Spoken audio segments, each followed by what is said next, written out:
40 years ago, a 26-year-old Canadian singer-songwriter topped the album charts on both sides of the Atlantic. Neil Young's LP, Harvest, outsold everything in America that year. I wanna live, I wanna give. I've been a miner for a heart of gold. It's these expressions I never give that keep me searching for a heart of gold. And I'm getting old. By 1972, Young was already a seasoned performer. He'd left Canada for California in the mid-1960s to form the band Buffalo Springfield. He appeared at the Woodstock Festival with the world's first supergroup, Crosby, Stills, Nash and Young. In 1970, when National Guardsmen shot dead 4 student protesters in Ohio, Young responded at once with a song. It was released immediately. Tin soldiers and Nixon coming, we're finally on our own. This summer I hear the drumming, for dead in Ohio. Neil Young is a musician who's never taken the easy route and has sometimes appeared uncomfortable with superstardom. In his back catalogue, the delicate acoustic records sit alongside uninhibited electric albums recorded with the band Crazy Horse. Tonight, in a rare extended interview, Neil Young reflects on his career and his instinctive approach to songwriting. I believe that the first thing you will hear in the morning when you wake up is probably the most important thing you're going to hear all day, because you've been working on it all night and you didn't even know it. So whatever naturally happens is okay with me. And if I have something on my mind, it may come out in the song. Sometimes the songs are terrible. Sometimes I play them anyway. Hey, hey, my, my. Rock and roll can never die. For his latest album, Americana, on which he reunites with Crazy Horse, Neil Young has tackled a set of traditional American folk songs and reintroduced some of the dark and violent lyrical themes that have been lost over the years. When we spoke, I asked about the concept behind the album. I am a poor, wayfaring stranger while traveling through this world of woe. Originally, I had no concept. I was just eager to record some songs with Crazy Horse, and I hadn't written any, and Crazy Horse and I hadn't played together in a long time, and we were anxious to play in the studio. But before that happened, I was writing a book, and I was writing a book that's sort of a memoir and sort of a diary that I've now finished. Due out in the autumn, isn't it? Yes, it is. And I was writing about a period in 1964 where I was in a band called the Squires, and I was playing in a place called Thunder Bay, Ontario, in a club called the Fourth Dimension. And a band came through from New York called the Thorns, led by a singer named Tim Rose. Now, Tim Rose had arranged "Oh Susanna" in a way that was totally revolutionary to me, and it blew my mind when I heard it, so I copied it, and I showed it to the Squires. And it was really the beginning of folk rock. Tim Rose was right on the edge of this in 1964. There was a folk rock movement just starting. But I had a drummer in my band, and he didn't in his. So when we did it, it was more rock and roll.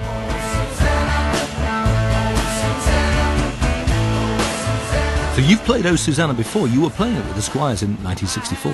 In 1964. But also, I loved it so much that I arranged 4 or 5 other songs at the same time for the Squires. So we were doing about half of the Americana album in 1964. Ah, right. So you're the Squires. Right. So you're revisiting your roots. Well, I had all the arrangements. We had it all together, and we were playing it with that band. And then I decided, well, I'm playing with Crazy Horse now, and I was remembering these songs, and so I decided, well, I don't have any songs of my own, so I'll start playing these. And some of them reach way back, and as you say, a lot of them are dark. There are a lot of murder ballads in there. We got Tom... Yes, they're almost all dark, but they're just also the same songs that kids in America sang in kindergarten groups like the New Christie Minstrels and the Kingston Trio did as these happy-go-lucky folk songs. So all I did was go back, research all the original documents, and find the original lyrics to these songs, and reinsert all of the original lyrics. So they've been cleaned up, lightened up in tone over the years. I mean, Clementine in particular, and looking at the lyrics. Yeah, Clementine's a dark epic,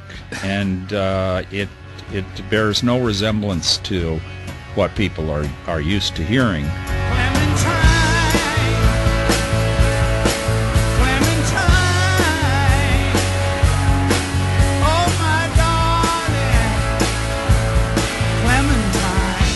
A lot of people will remember Huckleberry Hound singing his version of that in the cartoon. Well, there you go. You know, it's a famous song. But I can't remember him singing, "In my dreams she still doth haunt me, robed in garments soaked in brine, though in life I used to hug her. I used to hug her, now she's dead, I draw the line." A lot of morbid humour on this album, isn't there? Well, it's very morbid. There's just a lot of depth and a lot of darkness and a lot of despair. These are the songs that kids grew up with, but they were missing all their biting ingredients in the latest versions. Another one is like "This Land Is Your Land," Woody Guthrie song. I used all the original lyrics, and that's a protest song. Yes. So it's not so much a celebration of the geographic attributes of countries as it is a protest against the political systems and the cultural and social systems of the countries. This land is your land, this land is my land, from California to the New York Island. Melodically, though, that is probably the most faithful rendition of a traditional song on the album, isn't it? Because very often with Crazy Horse you seem to be finding your way into songs, and Oh Susanna sets the tone, in fact, doesn't it? Yeah, a rollicking pace and volume right from the outset. And I mean, it struck me that you and Crazy Horse as a band of musicians, all in your 60s now, but the pace hasn't slackened, has it? Well, it's still the same band, and there's no reason to change. It is what it is, But what happens when you play together? Is there something unique to that band of musicians, something very intuitive that kicks in when you plug in together in a room? Yes. There's no other way to explain it. That's what it is. It's a chemistry, and the chemistry's good.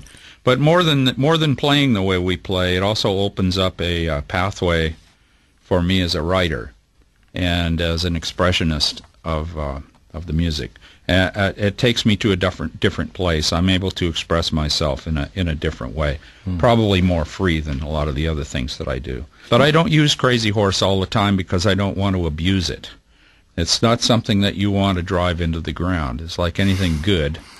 You want to keep it and take care of it and use it when you have to, but make sure that it's in good shape. The album starts with that rattle of drums and a guitar sketching out a riff, and then the bass begins to set the pace, and it's as if you're not sure what you're doing. Is that how you were recording the album, literally feeling your way into the songs? Well, the takes are all, generally, I don't think there's many takes in it that are later than like the third take or something, so a lot of times we really didn't know what we were doing. But the songs are very simple. They're very repetitive. So once we established that, then we just improvised the arrangements. And so there's a lot of the spontaneous thing going on because we're just making it up. You're reclaiming some of these songs which have become almost children's tales, songs, ditties to be sung round campfires. I mean, the track Jesus Chariot, better known as She'll Be Coming Round the Mountain.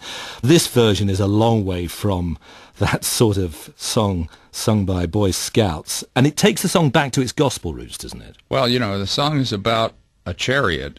The chariot is a female, and Jesus is riding in the chariot, and Jesus is coming back. And it's like some people interpret it as a song of the end times and a song of the return of Christ. And so it conjures up a lot of wild images when you listen to it in context of that. Yeah, it is a vividly evoked song and bolstered by the noise of Crazy Horse. I mean, we get the sense that the horse, your band, is galloping in full flow, and it is a magnificent sound to that track in particular. Thank you. I appreciate it. And the choir is really good on that. We use the choir a lot in the record, and it's a choir of teenagers. from a school, from a group of schools in Los Angeles that we put together the Americana choir just to sing these songs with us. But I gave the choir the arrangements that I would have given Crazy Horse. And then sometimes we're singing on top of it, and the choir's always way behind us. It just gives us this air of something else that's there. But we have a lot of depth with that choir, and they bring in, there's a lot of subtle presence in Jesus' Chariot with the choir.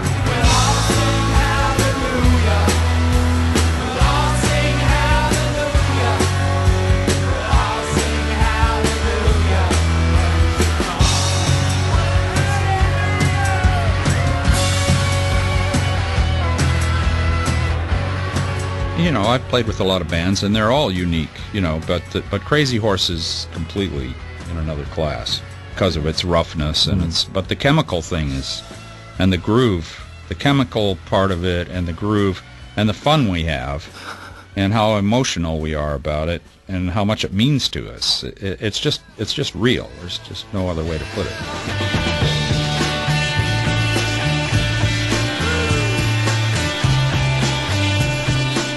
And are you freer as a guitarist when you're playing with that band? I mean, very often the solos that you take, I think, possibly are simpler when you're playing with Crazy Horse, but there's a direct energy to the way that you play very often. And it becomes intuitive, and it reminds me of sort of John Coltrane in a way, that it's just, it takes its own path.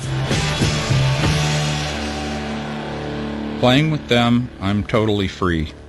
So I take my liberties with the guitar and take my liberties with anything, and you know, I don't have to play as many notes. It's just the easiest thing for me to do. And your style of playing hasn't really changed over the years, has it? Not really, no. It's basically the same. Has it evolved? I mean, do you rein yourself in? Do you think, I know what I do well and this is what I'm going to stick to? No, I don't think about it. Right. I just play. You mentioned Coltrane a minute ago. Like Coltrane is a great musician, as was Miles Davis, and some of the excursions that Crazy Horse and I have taken on our future records and on our past records are reminiscent of that sort of spirit of freedom, and that's where we live. When you say future records, this album is out now, so there is another record on the way then, is there? There's another record complete that we did right after we did this record. During the same sessions, I see. Yes. Right. Yeah, of original Neil Young material? Yeah. Ah. So what can you tell us about that record then? Or is it under wraps for the moment? Well, I don't like to talk about it too much, but it'd have to be a double CD because of its length. There's a lot. Well, there's one track on it that's 26 minutes long, and that's the longest one, but there are 3 other ones that are quite long, and then there's some regular songs in there. It's it's just an extension of what we do.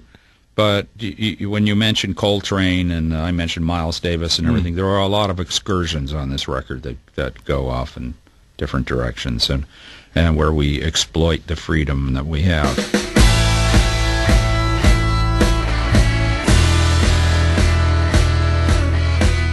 Back to Americana. Perhaps the most surprising folk song on here is the one that closes the album, God Save the Queen, the British national anthem. It's been sung in your native Canada for 300 years or so. But an unusual candidate for the album Americana. Some people would think that, but on the other hand, there was no plan with that song. I woke up one morning, I was singing in my mind, I was hearing God Save the Queen. And I'm going, well, how about that?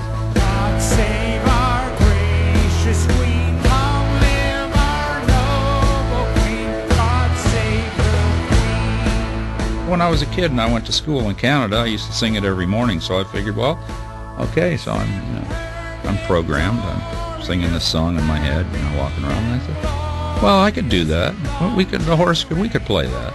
But we tried to play it, and it was awful. We couldn't play it, and then we had to figure out what tempo it was in, and figure out an actual arrangement. And I think we had to do like 6 takes or something to get it right. And then I added the choir to it.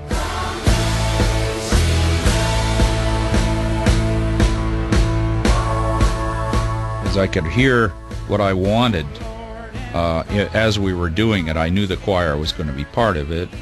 I saw it as an important part of the record because of the American Revolution.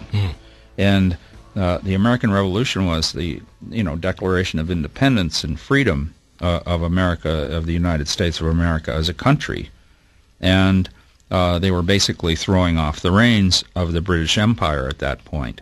And interestingly, the song that is also a national anthem for the United States is My Country 'Tis of Thee, which is sometimes called America, and sometimes, I don't know what it's really called. Which has the same melody. melody. But it's exactly the same melody. Yes.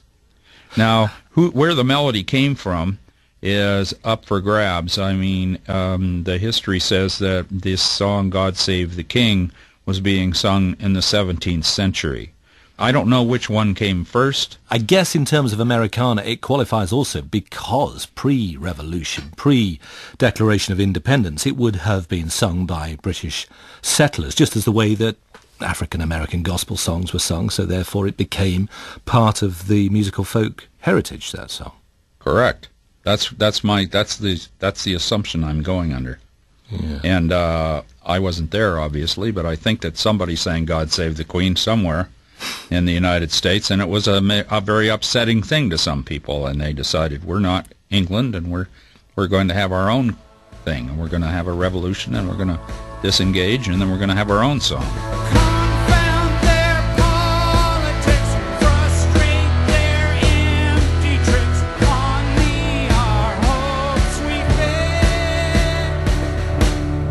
God save the Queen. Interesting, you've gone for the verse that includes scatter her enemies, make them fall, isn't that a great confound their verse? politics, frustrate their knavish tricks. Not one that you hear often sung at official functions here in Britain. Yeah, but it was officially written in the first place, and it was the original lyrics. There's nothing to be ashamed of with that verse, and but it was dropped. It's actually quite a good verse. It's, in my view, it's the war-torn verse that doesn't get heard that much. There's a video on your website where your version of God Save the Queen is accompanied by footage of the Queen's coronation. So are you a Canadian royalist? I'm a Canadian. But I'm mostly a citizen of the planet and a student of history, although it's just my own kind of history. I don't really have much to say about the truthfulness of anything that I'm doing. It's just my own reflection of history. So, yeah, I mean, the coronation was amazing. It was fantastic. The Queen was looking great. Everybody was in love with her. They had every piece of gold in the British Empire there. The carriage was amazing. It was just a very proud and beautiful time, and everybody was feeling really good. Did you watch it? Did you remember watching that on television then? I probably did see it, but, television, it was 1952. Right. You got to remember, even seeing a television was like very, very much a new thing. I don't think I even got a TV till like 1953 or 54. You don't have any childhood memories of the coronation directly then? Not that I can recall. In the words of many politicians. I was lying in a burned out basement with the full moon in my eyes. I was hoping for replacement when the sun burst through the sky. There was a band playing in my head, and I felt like getting high. You emerged as part of the counterculture in the late 60s, playing at Woodstock and singing about environmental concerns after the gold rush and so on. But your politics have become sharpened in recent years, particularly in opposition to the Iraq War. Well, I think I'm not a big fan of war. I think there's a place for it, I guess, if you have to stand up when people attack you. And I also think that, like if people appear to be lying or appear to be misleading, then, that's fair game. You can mention that. And you called them out. You did that on the album Living with War a few years back, and you sang Let's Impeach the President, a song aimed directly at George W. Bush. But elsewhere on that album, and I think it was in the song Looking for a Leader, you suggested the name Obama as the next president. And that was 3 years, I think, probably before Obama was elected, at a time when he was still regarded as a rank outsider. And you called that right. Oh, that was a fluke. Carpet bombing, No, but you only know there were only two names in that song. It was Obama and Colin Powell. And if I remember rightly, you said Obama regards himself as too young, and Colin Powell possibly should be elected to right the wrongs he's done. The rhyme was something like that, wasn't it? Yeah. Maybe it's Obama, but he thinks that he's too young. Maybe it's Colin Powell to right what he's gone wrong. I'd met the future president at that time, and I'd seen him speak, and he was reflecting what a lot of Americans felt. He was quite a powerful force, and he still is. And you said at that time that you had been reluctant to sing those kind of songs, protest songs. You were waiting for somebody of a younger generation to do that, but then you almost had to do it for them. Well, Britney Spears didn't do it, so somebody had to. So it's you and Bruce Springsteen, the angriest men in American rock now? I hope not. If you ever watch, I don't know if you watch those American Idol or one of those do you have one of those over there? I mean, X Factor. It started in England, didn't it? Yeah, Simon Cowell. Blame him. Yeah. Okay, so, don't you have well, I'm sure there's a lot of heavy-duty protesters on those shows, right? I mean, don't they have, do you have a young Bob Dylan out there somewhere? It's not encouraged, believe it or not. You're kidding. No. Are you kidding? No, you wouldn't. That's so un-British. It's incredible, isn't it? The great tradition of the... I'm shocked. Yeah. You're blowing my mind over here. But seriously, though, I mean, does it worry you that there is not more political engagement, that people aren't addressing some of these issues? I mean, I'm thinking back to 1970, when those students were shot at Kent State University. You immediately went into the studio with Crosby and Stills and Nash, and you recorded that song, Ohio, one of the great protest songs of all time, one of the great pieces of music of all time, I think. It was doing something. You got that record out within, what, a week? Where's the equivalent today? Social networking can overtopple governments. I mean, there is a big equivalent. The only problem with the internet and social networking and everything that's happening is that the music is not reflected in its true glory. It is like wallpaper. And, if I have my way and I can bring quality back to digital music so people can really hear it and feel it, most important, feel the music so that you want to listen to it over and over and over again, the same song, because you never get to hear it all, because there's so much in it that your body just craves more. It's like good food compared to fast food. It's all served as the lowest common denominator. I see this as a tremendous opportunity for the history of music for someone to come along and create a music service that actually delivers what the musicians are making to the people. Haven't you invented your own? Haven't you been working on this? Yes, I have. So I have a startup company, and that's one of the things that I'm preparing to do. I'm actually we're building our prototypes right now and creating our music service websites. And it will work. It will be a form of music, digital delivery that can capture the proper depth. It will capture whatever the artist created will be exactly reproduced. Old man, look at my life, 24 and there's so much more. Live alone in a paradise that makes me think of two. Love lost, such a cost. Give me things that don't get lost, like a coin that won't get tossed, rolling home to you. Your albums, I mean, particularly those from the 70s, when we think about After the Gold Rush or Harvest, regarded as timeless classics. People will always play those records. I mean, in a way, here you are recording American folk songs. Some of those songs that you have written, many of them, will be the folk songs of the future. Do you ever think of them like that, or are you always looking to your next song rather than looking back? Well, no, I don't think of them at all in that respect. They're just it's just another record to me. I don't really, I know it was more successful than the other records, but that was my time to shine. Everybody has a time to be first for them. That was my time to be first for me. What matters is the next thing. And you're really only as good as the last thing you did.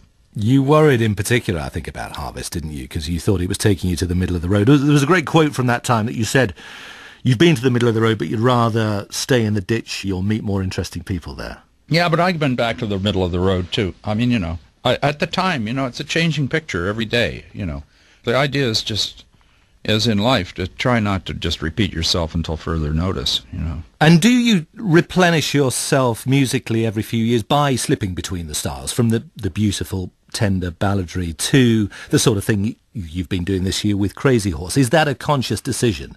No. I try to feel what's happening inside me and what I need to do as an artist to express myself.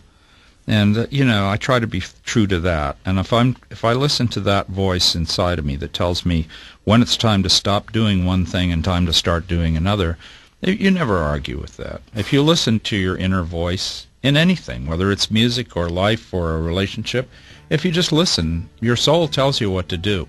It's a very simple thing. You just have to believe. Oh man, take a look at my life. I'm a lot like you. I need someone to love me the whole day through. Oh, one look in my eyes and you can tell that's true. I think it's fantastic the way that you have relentlessly looked forward, and it's kept you relevant through these decades. But there is an obligation always, I guess, when you're playing live with whichever band, to give the fans something of the past. They pay a lot of money to see those shows, and That's their problem. what of We paying have to see to play you. what we have to play. When people buy a ticket to come and see me or me and Crazy Horse or whatever it is, sometimes I'm into pleasing people and sometimes I'm not. So you And never feel that's that just- obligation. I was talking about that. Sometimes I feel it, sometimes I don't. Right. Have you spent the last 45 years or so just playing for yourself, first and foremost, then? I think that I'm pretty selfish. Music demands that you play for the music. So that's what I try to do. But, I try to please people in my own way, and, I hope people enjoy the shows that they don't always get what they want, but, sometimes they get what they need. Who was that? Mick Jagger said that? So that's what happens. Your voice is so distinctive. The guitar playing has remained largely unchanged over the decades. So has the songwriting process has that changed at all? Has that evolved over the years, or is I don't think so. I believe that the first thing you will hear in the morning when you wake up is probably the most important thing you're going to hear all day, because you've been working on it all night and you didn't even know it. So whatever naturally happens is okay with me. And if I have something on my mind, it may come out in the song. Sometimes the songs are terrible. Sometimes I play them anyway. Just finally, there's a British artist called Jeremy Deller who's had a show on recently, and one of his artworks is a poster, and it just has the words, "What would Neil Young do?" Do you always know what to do in whichever No, situation? I never know what to do. Do you? So you're always you're thinking, what would Bob Dylan do, or what would somebody else do? Well, I do think about that sometimes, but, I know he doesn't know what to do either, so it really doesn't help. Neil Young, thank you very much. All right, thanks. Bye.